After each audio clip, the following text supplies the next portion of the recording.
Masalan, 10 minutda yoshartirish mumkin-da. 10 minutda shundoq обеденный перерывda ishdan yugurib chiqib kosmetolog oldiga kelib, bitta muolaja qilib, 10 kundan keyin 10 yoshga yosharish muolajasi bor-da. Nechta kishida sevasizmi?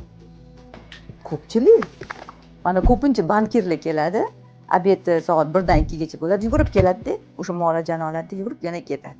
10 kundan keyin vudildor epizod bo'ldi. Bu muolaja botoks muolajasi.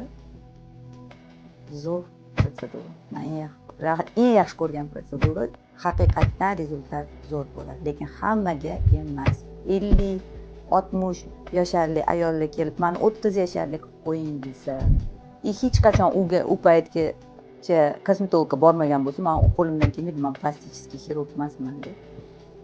Uning uchun o'ziga qarab yurgan ayollarda, даже 55 yoshda kelsa ham 10 yilga yoshartirish imkoniyati bor. Bitta protsedurani o'zida, shu botoks protsedurasi.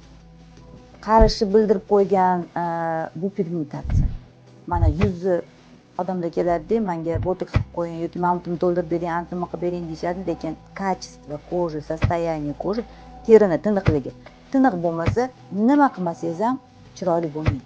Eng avvalambor yuzni tiniq qilish kerak. Chiroyli rangli bo'lsa, yuz odam "Voy, chiroyli ayol ekan-a" deydi.